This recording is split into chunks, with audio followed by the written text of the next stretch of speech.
విజయవాహిని వారి పాతాళ భైరవి. పాతాళ భైరవి అంటే ఒక సినిమా ఇండస్ట్రీలో ఒక చరిత్ర. అలాంటి పాతాళ భైరవి సినిమా కోసం విజయవాహిని వారు అమెరికా నుంచి హేమండ్ ఆర్గాన్ అనే ఇన్స్ట్రుమెంట్ వాయిద్యాన్ని 1950లో 16,000 పెట్టి కొనుగోలు చేశారు ఫారిన్ నుంచి.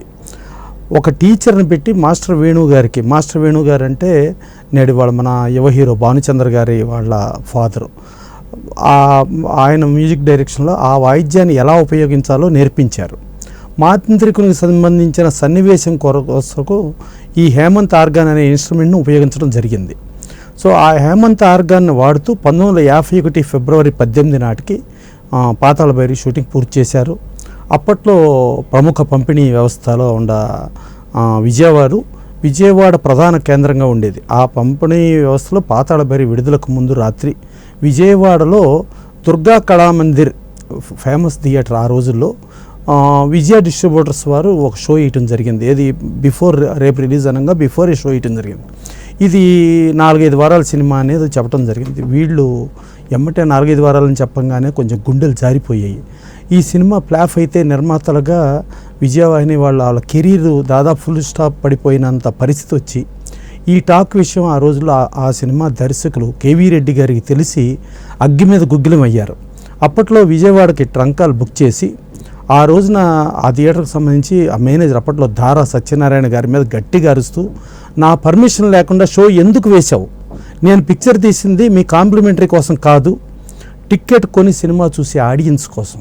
ఇవాళ పిక్చర్ చూసి వాళ్ళు ఏమంటారో అది చెప్పు అని దులిపేసి, ఒక సినిమా అంటే ఎంతమంది జీవితాలు ఆధారపడి ఉంటాయి, ఎంతమంది దీని మీద బతుకుతారు అనేది మినిమం సెన్స్తో మీరు తెలుసుకుని ప్రవర్తించండి. ఇలా ప్రవర్తించకపోతే మాత్రం చాలా విపరీత పరిణామాలు ఉంటాయని గట్టిగా వార్నింగ్ చేసించడం జరిగింది. అప్పుడు 15 మార్చి 1951 చిత్రం విడుదలయ్యి ఎక్కడ చూసినా ఆ సినిమా ఆ రోజుల్లో విజయ విహారమే. తెలుగు సినిమా వసూళ్లను తిరగరాసింది. సినిమా అఖండ విజయం సాధించింది. మొదటి బ్యాచ్లో 13 ప్రింటులతో విడుదలయ్యి 10 కేంద్రాల్లో శతదినోత్సవాలు జరుపుకుంది.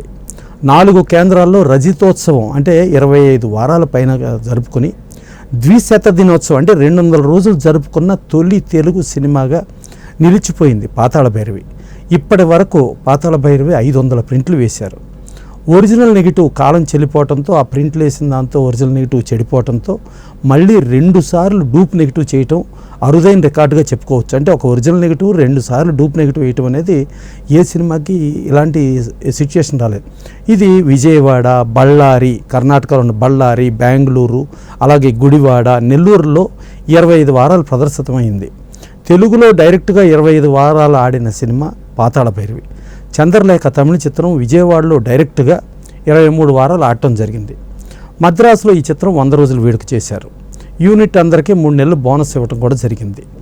పాతాళ భైరవిలో నేపాల మాంత్రికునిగా ఎస్వి రంగారావు గారు కొత్త వరవడి సృష్టించడం జరిగింది. అలాగే ఎన్టీ రామారావు గారు తోటరాముగా చిరస్మరణీయంగా నిలిచిపోయారు. ఈ చిత్రం ఎన్టీఆర్ గారిని పెద్ద స్టార్ని చేసింది. ఈ చిత్రం సంపాదించిన లాభాలే విజయవాహిని స్టూడియో మరింత విస్తరింపజేయడానికి దోహదపడింది. జానపద కథా చిత్రాల్లో ప్రామాణికంగా నిలిచిపోయిన చిత్రం నా భూతో నా భవిష్యత్ అనే విధంగా అన్ని సమపాలల్లో సమకూర్చిన చిత్రం ఇది. చక్కనైన చిక్కనైన కథ, మాటల గారడీలుగా సజీవంగా నిలిచిపోయిన సంగీతం, అపురూపంగా నిలిచిన గీతా మాలికలు, కన్నుల పండుగ చేసిన ఛాయాగ్రహణం, అలాగే మనస్సు గాఢంగా ముద్ర వేసిన అభినయం, నిర్మాణ సాహసం, కళాత్మక దర్శక పాఠం ఇవన్నీ ఈ సినిమాని ఓ క్లాసిక్ని చేశాయి. అలాగే భారతదేశ సినీ చరిత్రలో హీరోయిజానికి పెద్దపీట వేసిన తొలి చిత్రం అది. అలాగే మాధవపెద్ది గోఖలే, కళాధర్ వేసిన సెట్స్ వారి కళా నైపుణ్యానికి దర్పణం పట్టాయి. భైరవి విగ్రహం రూపొందించడంలోనూ, కళాదర్శకుడిగా వాళ్ళు ఆ రోజున మాయామహల్ని సృష్టించడంలోనూ, మహారాజు గారి కోటలో మందిరాలను నిర్మించడంలోనూ కళాదర్శకుల ప్రతిభ అనన్య సామాన్యం. అలాగే ఛాయాగ్రాహకుడిగా Marcus Bartley the great man, పనితనం అనితర సాధ్యం.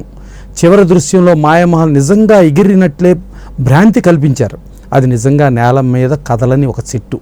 అది సినిమా రిలీజ్ అయిన 69 సంవత్సరాలు గడిచిన అందులో వన్నె తగ్గని మాటలు, పాటలు, అందులో తోటరాముడు చెప్పిన మాటలు నిజం చెప్పమంటారా, అబద్ధం చెప్పమంటారా, ఇంకా మాంత్రికుని పలుకులు, ఏ బుల్బుల్, ఏ డింగరీ, ఎరా డెంబక, ఇలాంటి పలుకులు. అలాగే రాజుగారి బావమరిది ప్రతి మాటకి ముందు మాటకి వెనుక తప్పు అని చెప్పటం. ఇలా చెప్పుకుంటూ పోతే చాలానే ఉన్నాయి.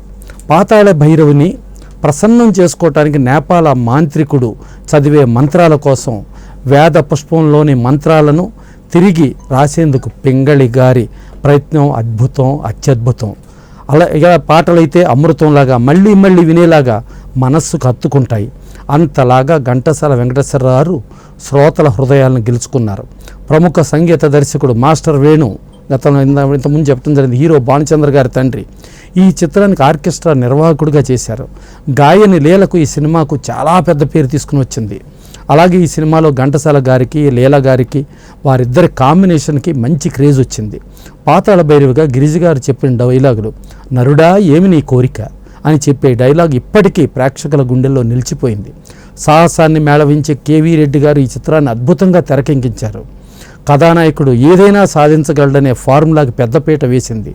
ఇప్పటికీ ఇదే ట్రెండ్ని తెలుగు సినిమా అనుసరిస్తుంది. ఇప్పటికి కూడా ఆ హీరోయిజం ట్రెండ్ ఎక్కడి నుంచి పుట్టింది అని అంటే పుట్టింది పాతాళ భైరవి అని చెప్పి ఎవరైనా ఏ పక్కన చెప్పుకోగలిగే స్థాయిలో ఉండి విడుదల ఇప్పటికే 69 సంవత్సరాలు అయినా ఆంధ్రప్రదేశ్లో ఏదో ఒక చోట ప్రదర్శింపబడుతూనే ఉంది. భారతదేశంలో ఈ చిత్రానికి ఈ గౌరవం ఈ చిత్రానికి మాత్రమే దక్కింది. భారతదేశంలో జరిగిన తొలి అంతర్జాతీయ చలనచిత్రోత్సవం 1982 జనవరి 24న మొదలైంది. అందులో దక్షిణ భారతదేశం నుండి ఎన్నికైన ఏకైక చిత్రం మన పాతాళ భైరవి. పాతాళ భైరవి చిత్రం రిలీజ్ అయిన 30 ఏళ్ల తరువాత పద్మాలయ సంస్థ వారు హీరో కృష్ణ గారు హిందీలో జితేంద్ర గారు, జయప్రద గారితో నిర్మించడం జరిగింది. జి ఆశేశ్వరరావు, జి హనుమంతరావు గారు వీళ్ళందరి నిర్వహణలో అప్పట్లో కన్నయ్య గారు వీళ్ళందరూ కలిపి చేసిన సినిమా అది. అలాగే పాతాళ భైరవి హిందీలో, పాతాళ భైరవి తమిళంలో 100 పైగా ప్రింట్లతో అంతకుముందు దక్షిణాదిలో రికార్డుగా ఉన్న చంద్రలేఖను మించి సంచలనం సృష్టించడంతో చంద్రలేఖ నిర్మాత నాడు జెమినీ వాసన్ గారు ఈ చిత్రంపై మోజుతో విజయవారి వద్ద నుండి హిందీ రీమేక్ హక్కులను కొని ఎన్టీ రామారావు గారికి అప్పటి వరకు ఎవ్వరూ ఇవ్వనంత రెమ్యూనరేషన్ ఇచ్చి హిందీలో పునర్నిర్మించారు.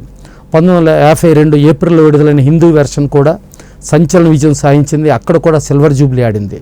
ఇలా ఒకే సినిమాకి 3 భాషల్లో ఒకే హీరో నటించడం తెలుగు చలనచిత్ర పరిశ్రమే కాదు, ఎంటైర్ చిత్ర పరిశ్రమలో ఇదే తొలిసారి.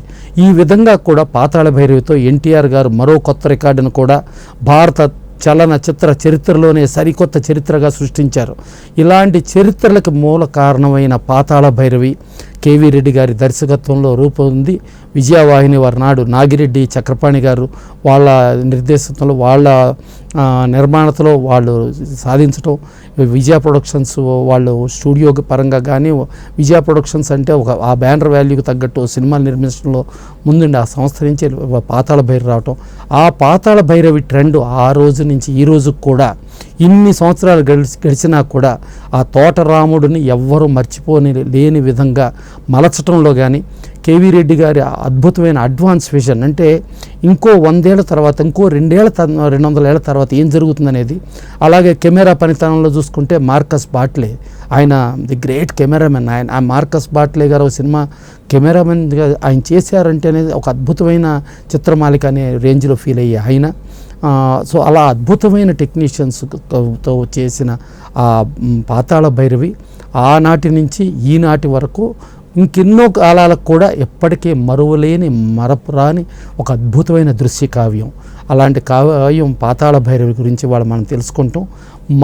మన తరాలకు మనం ఇది చాలా గొప్ప అదృష్టంగా భావిస్తూ ఇలాంటి సినిమాలను చూసి ఈ సినిమాల నుంచి ఎన్నో సినిమాలు ఇన్స్పైర్ అయ్యి ఇవాళ హీరోయిజం సినిమాలు ఇవాళ ఒక భాషనో లేకపోతే ఒక సమరసింహారెడ్డి అనో ఒక నరసింహనాయుడనో ఒక ఇంద్రానో ఒక సింహానో లేకపోతే ఒక లెజెండ్ అనో ఇలా ఇన్ని సినిమాలు హీరోయిజం టైప్ ఆఫ్ సినిమాలు వస్తున్నాయంటే వీటిలన్నిటికీ మూలంగా యాజ్ ఇట్ ఈజ్ రూట్స్ లెవెల్లో మాట్లాడుకుంటే పాతాళ భైరవే.